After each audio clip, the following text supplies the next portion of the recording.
आप देख रहे हैं रॉयल पत्रिका। हाँ सर, आज जिस तरह से यहाँ पे हमने देखा है कि आप कमिश्नर जी यहाँ पे आए हैं और रोजा इफ्तार करवाया है आप लोगों ने, और यहाँ जन सैलाब देखा गया है, अकीदतमंदों की भीड़ देखी गई है, इसके बारे में क्या कहना चाहेंगे आप? देखिए, अभी आपने यहाँ देखा कि जयपुर के प्रमुख समाज सेवी पप्पू कुरैशी की तरफ से ये रोज़ा इफ्तार का प्रोग्राम मुनक़िद किया गया, जिसमें आपने देखा कि कितनी भीड़ थी। इससे ही उनकी मकबूलियत का आप अंदाज़ा लगा सकते हैं कि पप्पू कुरैशी की कौम में कितनी बात है।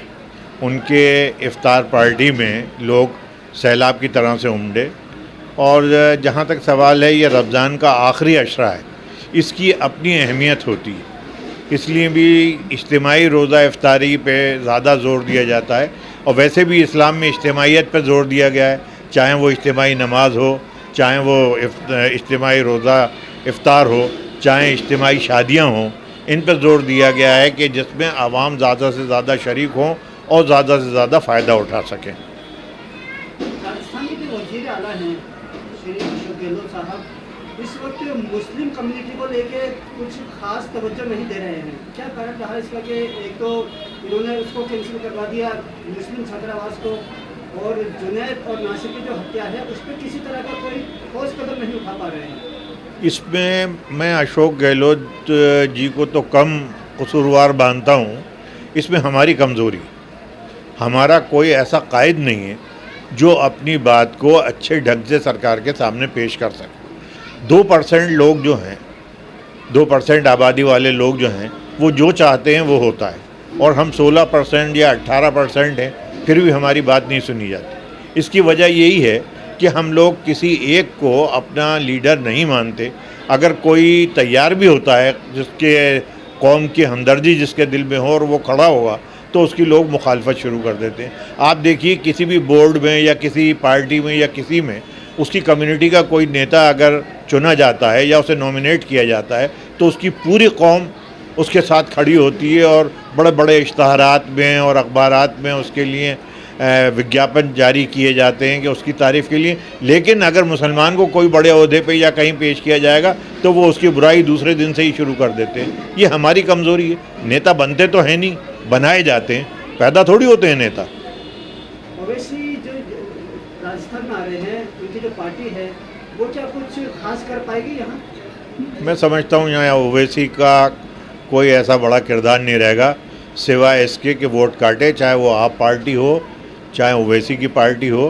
क्योंकि यहाँ तो आपको मालूम है कि नूरा कुश्ती है कि 5 साल भारतीय जनता पार्टी, फिर 5 साल कांग्रेस, 5 साल फिर वो उसके बाद वही आ जाएंगे, बीजेपी आ जाएगी, फिर कांग्रेस आ जाएगी। यहाँ तो ये खेल चलता है और ये सब आपस में मिले हुए हैं पॉलिटिकल।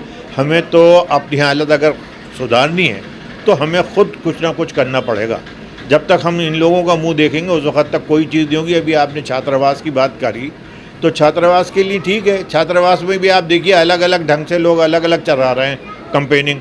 कोई कुछ चला रहा है, कोई कुछ कर रहा है। एक बैनर से नहीं चलाते इसे, एक बैनर से इसको चलाएं और सब जाके मिलें और दबाव डालें कि ये ऐसा क्यों हुआ है भाई। वो तो सुनेंगे तो इसलिए नहीं कि जब हम बोलते नहीं तो वो क्यों सुनेंगे। उन्होंने ये मालूम है कि हमारी मजबूरी है मुसलमानों की कि वो कांग्रेस की तरफ जाते हैं। बीजेपी वाले इसलिए काम नहीं करते हैं कि वो बीजेपी को वोट नहीं देते। कांग्रेस वाले इसलिए काम नहीं करते हैं कि ये जाएंगे कहाँ, वोट तो हम ही देंगे, चाहे इनका काम करे या नहीं करे। इफ्तार पार्टी में जन सैलाब देखा गया है, तो क्या ऐसा लगता है कि आप कोई चुनाव की तैयारी कर रहे हैं? देखिए, मैंने कभी भी धार्मिक आयोजनों को और राजनीतिक आयोजनों को मिक्स नहीं किया। ये मेरा अल्लाह से तवक्कुल का मसला है और इससे कोई राजनीति का लेना देना नहीं है। और ये जन सैलाब जो है, ये लोगों का मेरे प्रति प्यार है, और क्योंकि मैं भी लोगों से प्यार करता हूँ, तो ये वक्त आने पे ये भी दिखाते हैं मेरे को कि हम भी प्यार करते हैं। तो इससे कोई राजनीति का ताल्लुक नहीं है। ये लोगों के लिए मैं समर्पित हूँ और लोग मेरे लिए समर्पित हैं, मुझसे मोहब्बत करते हैं, उसके लिए जन सैलाब है।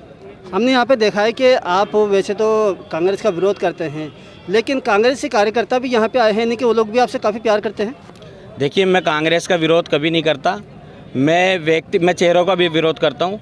कभी भी मैंने कांग्रेस पार्टी का विशेष व्यक्तिगत कभी विरोध नहीं किया। आज मैंने ज़रूर बोला है कि अगर कांग्रेस ने ऐसे आदमियों को टिकट दिया जिस तरीके से आज हवा महल में लोग खुदकुशी करने पर उतारू हो गए हैं, तो हम कांग्रेस की फिर पूरे जयपुर में 4 सीटें, चारों पे बहिष्कार करेंगे। कांग्रेस से ज़्यादातर जो मुस्लिम क्षेत्रों में है या मुस्लिम जो काम होते हैं उसमें हमेशा रोड़ा अटकाती है। जैसे कि आपने देखा होगा कि जुनैद और नासिर की हत्या हुई है, उस पर अभी तक कोई एक्शन नहीं हुआ, और जो माइनॉरिटी छात्रावास है जो उस पर अभी तक किसी भी तरह का काम नहीं हुआ है। क्या कारण है? देखिए, ये बात सच है और बड़े के स्पष्ट तौर से मैं कहता हूँ कि कांग्रेस ने भी हमेशा कभी चाहा ही नहीं कि मुस्लिम शिक्षकों आगे बढ़े या उनके एरिया में एक विकास हो। आज एक भट्टा बस्ती देख लीजिए, इतनी अच्छी एक डेवलपमेंट कॉलोनी है। मैं इसका उदाहरण दे रहा हूँ आपको कि 40 से 90 फीट तक के रोड हैं यहाँ, लेकिन ये अतिक्रमण कब्जे करते हैं लोग, और फिर जब हम उनको सही कराने की कोशिश करते हैं तो पूरा संरक्षण रहता है नेताओं का, क्योंकि वो जानते हैं कि ये लोग आपस में लड़ के मरेंगे तो ये आगे अधिकारों की बात ही नहीं करेंगे। किसी न किसी तरीके से हमें कंट्रोवर्सी में रखते हैं। और कांग्रेस ही अगर हमारा चाहती है, एक बात बताऊं, सही बातों में हम पिछले 8-10 साल से शिक्षित होने लगे मुस्लिम। पिछले 70 साल कांग्रेस के राज में मुस्लिम 5% शिक्षित नहीं था। कांग्रेस ने कभी चाहे नहीं हमें वोट बैंक बना के रखना चाहे, लेकिन हम कांग्रेस के पक्ष में हैं। वो इसलिए, ये हमारी ख्वाहिश नहीं है, कांग्रेस हमारी मजबूरी है, क्योंकि हमारे कहने विकल्प नहीं है। लेकिन अब आगे भविष्य में विकल्प आ रहे हैं। अगर कांग्रेस सुधरी नहीं तो हमें थर्ड फ्रंट को आजमाना काम में लेना पड़ेगा। हम अब मुस्लिम की जो एक थी ना मानसिकता लोगों की कि मुसलमान को हाथ दिखता है, कांग्रेस दिखती है, वो हमारी मजबूरी थी, च्वाइस नहीं थी। लेकिन अब हमारे कहने ऑप्शन आ गए हैं। अब अगर हमें इनकी नीति सही नहीं लगी तो हम लात मारेंगे। जैसा कि आप एक समाज सेवक हैं और जो कौम है या मुस्लिम है, ये 2 ही लोगों की बात ज़्यादा मानती है, क्या तो समाज सेवक या फिर इमाम साहब की। तो ईद को लेकर जनता को कोई संदेश देना चाहेंगे? जी, मैं ईद को लेकर यही जनता को संदेश दूंगा कि ईद हमारे भाईचारे का मैसेज देता है।